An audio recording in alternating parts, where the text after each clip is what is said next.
فرعون نے کیا تھا فرعون نے دعویٰ کیا تھا خدا ہونے کا؟ کیا تھا نہیں؟ فرعون کے مقابلے پہ کون آیا؟ ایک موسیٰ. تنہا موسیٰ نے فرعون کی خدائی کو ڈبو دیا دریائے نیل میں. نمرود نے خدائی کا دعویٰ کیا تھا. کس نے اس کی خدائی کو چیلنج کیا؟ ابراہیم خدا پرست.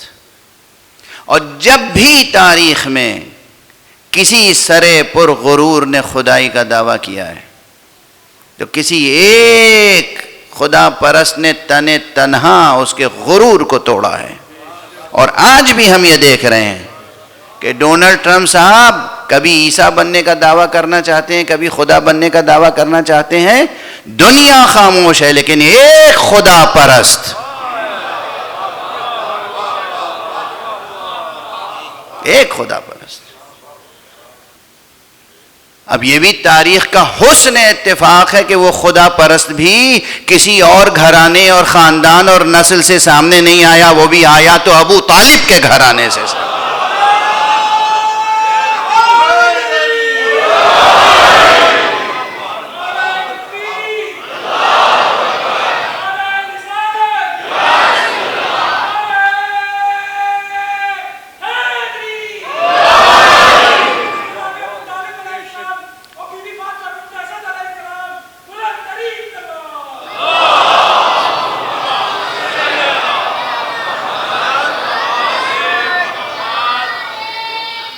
حالانکہ آج میرا یہ موضوع نہیں ہے لیکن درمیان میں جملہ آ گیا ہے تو پھر مکمل کر کے آگے بڑھوں. دنیا والے حضرت ابو طالب پہ اعتراض کرتے ہیں اور ان کے ایمان میں شک کرتے ہیں. جرأت تو دیکھیے، جسارت تو دیکھیے، جہالت تو دیکھیے، رذالت تو دیکھیے، ضلالت تو دیکھیے، جفا تو دیکھیے.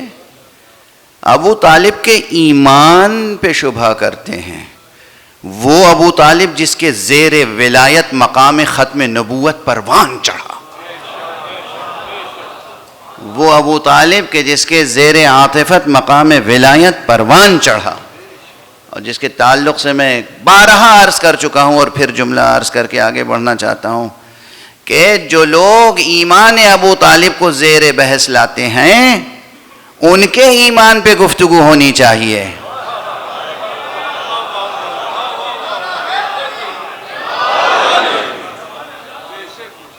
اور ممبروں سے ایمان ابو طالب پہ بحث نہیں ہونی چاہیے، ولایت ابو طالب کا بیان ہونا چاہیے. ابو طالب خود ولی اللہ تھے، ابو طالب خود ولی اللہ تھے. ہاں، یہ نہ سمجھیے گا کہ میں مبالغہ کر رہا ہوں یا غلو کر رہا ہوں. ابو طالب ولی اللہ تھے، ولی اللہ. پرانا جملہ ہے، اکثر کہتا ہوں، پھر اس وقت مجھے مزہ ملتا ہے کہنے میں. لوگ علی کی ولایت ثابت کرتے ہیں. علی تنہا ولی نہیں تھے، علی ولی ابن ولی ابن ولی ابن ولی ابن ولی تھے تا آدم، اور خود ان کا نور مبارک ولی تھا قبل از آدم.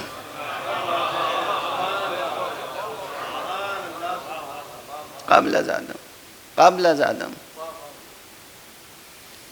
بہرحال یہ جو خدا پرست پیدا ہوا جس نے اس دور کے فرعون کو جناب موسیٰ نے دریائے نیل میں غرق کیا تھا، یہ اسٹریٹ آف ہرمز میں غرق ہو رہا ہے.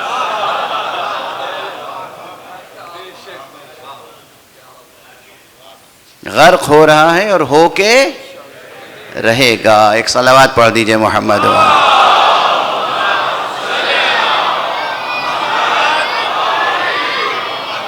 سب علماء خاموش رہ گئے، ہم خاموش نہیں رہ سکے. جیسے آج سب خاموش ہیں، خاموش نہیں رہ سکے. مسئلہ کیا تھا؟ ظالم حکمرانوں نے، بادشاہوں نے، بنو امیہ اور بنو عباس کے ظالم خود ساختہ خلفاء نے ظلم کا انتساب اللہ سے کرنا شروع کر دیا تھا، کہ شر کا انتساب اللہ سے کرنا شروع کر دیا کہ دنیا میں خیر و شر جو کچھ ہے سب خدا کا پیدا کردہ ہے. دنیا میں جو کوئی گناہ ہو رہا ہے وہ نعوذ باللہ. واضح ہو رہی ہے بات؟ تاکہ ان کا ظلم و جبر سے بھرا ہوا نظام منزہ ہو جائے. جتنا بڑا بھی ظالم ہو بادشاہ مگر وہ کہلائے کیا؟ ذل اللہ، اللہ کا سایہ. بالکل وہی جو ڈونلڈ ٹرمپ صاحب آج پیترے بدل بدل کے، لہجے بدل بدل کے دعوے کرتے رہتے، نہیں کرتے رہتے. وہ مسیحا ہیں، آپ کو پتہ ہے کہ نہیں؟ وہ یہودی قوم جس مسیحا کا انتظار کر رہی تھی، اور عیسائی قوم جس مسیحا کا انتظار کر رہی تھی، وہ یہی ڈونلڈ ٹرمپ صاحب ہیں. یہی پگلا دیوانہ ذلیل. ایک صلوات پڑھ دیجئے محمد.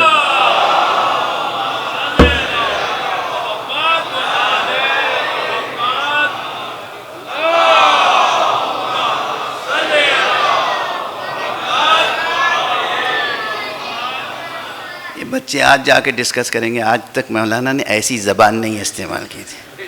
بھائی یہ بھی زبان ہے. جاؤ دیکھو مہذب اللغات میں پگلا لفظ مل جائے گا. مہذب اللغات دیکھنا جا کے، ذلیل بھی مل جائے گا، دیوانہ بھی مل جائے گا. سب الفاظ کہاں ملیں گے؟ 14 جلدوں میں جناب مہذب لکھنوی نے ڈکشنری لکھی ہے مہذب اللغات، نام ہے مہذب اللغات.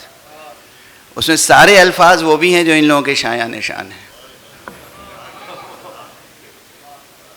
یہ ڈونلڈ ٹرمپ اور نیتنیاہو اور ان کے قبیلے کے اور لوگ، ان بد نسبوں کے لیے بھی سارے الفاظ موجود ہیں. مجھے خوشی ہو رہی ہے دیکھ کے یہ مجمع، ان میں سے کوئی گھبرا نہیں رہا ہے. ایک جگہ میں نے ایسی باتیں کہی تھی، سب گھبرانے لگے، خاموش ہو گئے، یوں سر جھکا لیں، اور مجھے کہنا پڑا بھائی میں کہہ رہا ہوں، آپ کو کیوں ڈر لگ رہا ہے؟